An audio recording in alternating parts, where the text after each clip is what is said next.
Well, one major indication that silver's even going lower probably than where it is now, but I also think that the super bears are going to get fooled too. Um, One indication that silver's even going to go lower is the fact that Sprott is selling. Eric Sprott. So it's been pretty. He's been pretty freaking savvy at when to sell. Very savvy. April 28th, and also August and early September of 2011, and April 28th, right at the peak of 2011. So, um, I don't know how long it's going to be down for. That's the thing. I don't know because, but this is one thing where you maybe want to put some ironclad logic to things. You know, you can argue about the price of gold in one way. You know, gold is money. No, it's not. Fiat money can work. And I know fiat money can work if it's honest and they're not putting too much money out there, in other words, to cause inflation. Now, let me explain a little quickly about the inflation, why we're not having inflation, because the money, actually, when they're doing quantitative easing, I'm going to kind of repeat something I said before, but before I get into something else here. Quantitative easing is not actually causing inflation in the economy because what they're doing is they're buying up troubled assets. In other words, assets that went under because the loans were too high on it. The banks aren't getting the money they expect for the loan that they put out so somebody could buy an asset. So what's happening is the Federal Reserve is actually buying up those assets off the banks' balance sheets, and in turn the banks have the cash or the treasuries, and that's what they're keeping on the balance sheets. It's not actually going out into the broad general economy per se. That's why you're not seeing like price inflation that like the way it should be. You know, if they were doing QE and that money was actually being dropped from a helicopter, for say, as a simple example, then you would see price inflation. But it's actually going from one balance sheet to another. And so it's going to other banks' balance sheets, and that in turn is transferring real assets, but actually the real physical asset, the title to the real physical asset, is actually going to the Federal Reserve. That's why they want to keep up QE forever, because they're actually getting real property for paper, in effect.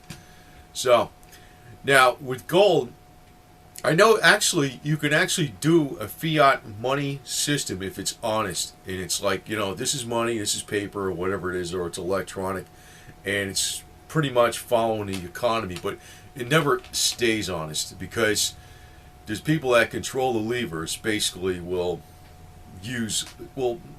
issue more credit than they need to. They often do, and that because it's in their interest to do so. But you know, that's the point about gold. It keeps the system a little more honest, although it's imperfect. It's not flexible enough. That's the problem with gold. But let me point out this very simple, common sense point about the other metals like silver, platinum, and palladium. They're heavily industrial metals. If the economy was doing well and the GDP was up and production of goods and services was up, there'd be price pressure on the commodities. As a matter of fact, the silver miners aren't making good profitability even at $30 an ounce. If you look at all financials from various silver miners for 2012, when the price was about $30 an ounce or a little more, they're still losing money. Silver is an essential commodity. It's simple 101. So, I mean, you know, as far as like, you know, fiat versus gold and everything, well, if you're talking about actual things that people need for production of goods and services, if they're being price dropped below the actual cost that it takes to mine or for a mine to be profitable, something's wrong with this equation. But it's almost akin to the price drop in the housing market. When the prices of houses dropped so low, people could not buy a house. People could not build a house for the price that it was going at. And that's exactly what's going on now with the metals. They can't actually produce the metals for the price that it's being sold at right now. It's ridiculously low. And also in the case of like South Africa, they've had strikes and mining shutdowns due to workers striking, and The authorities actually gunned down the workers and stuff like that. I mean, it was a severe strike. It wasn't like, oh, we got to have like, an extra 15 minutes on our lunchtime. It was like a severe strike. The miners had some severe grievances against the companies, and they had the authorities just shoot them down and mass fire like 14,000 in one shot. And the platinum is actually going lower. Yet, actually supplies, they had to take physical platinum out of stockpiled supplies to meet demand because demand was record high. So, I don't know if, I guess I would call it manipulation in a way, but it's just sort of like, the pendulum of the markets just swung here temporarily, really bad. But what I want to point out is long range, gold and silver ultimately will be a large middle class wealth trap. Big time. Big time. And it's not right now. I mean, this is like, we had the mini bubble basically, and I'll call it that, a mini bubble. I guess it's a good word for it, back in 2011. I think there's going to be two more bigger bubbles that are going to be inflated. I think one's going to be in 2014, and I think the final one is going to be in 2017. But the ones that are going to be biting at those prices are going to be the middle class. So just beware that in the future, I think this is just temporary. It's just temporary. But in the future, where you're really going to get caught, some people think they're getting caught now, which I don't particularly like the way the price is going right now at all. But when you're really going to get caught is later on. That's when you're going to get tripped up. And the people leading the charge are the same people that have been leading the charge all along. So, the guy that actually pushed silver, break JP Morgan, is one. Buy bitcoins at over $100, $200, or whatever the hell it is. That's the same deal. He said the same thing.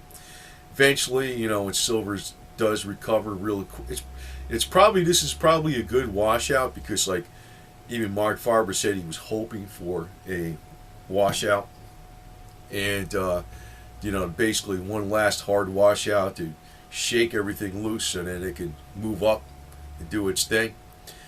But he's going to make his money eventually, directly or indirectly, off of the people who buy the other side of whatever he sells it at. I mean, in other words, when silver and gold, whatever, he doesn't really have silver, he has gold, but when gold goes up to a great amount of money, who's going to be buying on the other side? And one blogger I kind of like to follow sometimes is Kid Dynamite, but he said something interesting that he would actually accept money to put out on his blog about gold being a safe haven, silver being a safe haven. I think there is stuff out there, actually, on the internet, on YouTube. It's probably in cahoots with some of the best people in the business, and actually some people do know exactly how to move markets are going to move. I think that eventually the middle class is actually going to get caught up in a major wealth trap with silver and gold eventually, but that time is not here yet. It's actually, I mean, if I would have known that silver was going to drop like this and gold, I would have shorted the hell out of it. But I'm not. I'm just sitting steady, and I think, but I will sell. It sounds crazy now, but when it gets $60, $70, I'm gonna start dumping it. It sounds crazy now, but it's going to get up there. It's going to get up there hard.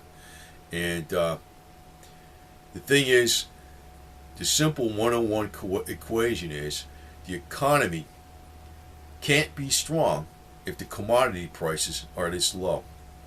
So in other words, if the economy's not that strong, why are the stock markets moving up? And that really is the Federal Reserve doing that. But we can't fight the Fed. They say not to because, I don't I'll tell you the truth, I just won't spend money. I won't spend money at all, only on hard essential assets. And, that's one way I look at it. There's a way to fight the Fed. There is a way. Because behind the scenes of all this stuff that's going on with the shenanigans, you got your $150 to $250, $350, $400 an hour or more financial type people. And personally, I think they should be paid $2 an hour. That's what I think. So, they might scream about that, but hey, that's the flip side of it. So, that's the flip side of what they think about metals. Because basically, that's what they tell the African worker in South Africa. They strike and they get shot down and they get mass fired, 14,000 will get fired. That's what these Wall Street sharks are telling to, when they say, oh, the price of metal should be so low, right? Platinum.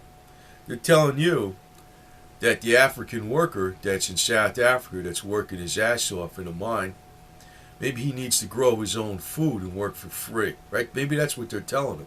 So my message back to the financial people is, you ought to take your $150 salary, $250, $350, $500 salary, and chop it down to $2 an hour.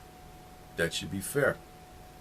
So that's the other side of it. So, hey, human rights, baby. You know what I mean? So, but a little common sense says if the economy is so good, well, how come the metals are so low? I'm not talking about gold. I'm talking about silver, platinum, and palladium. Why are they so low? They're used in industry.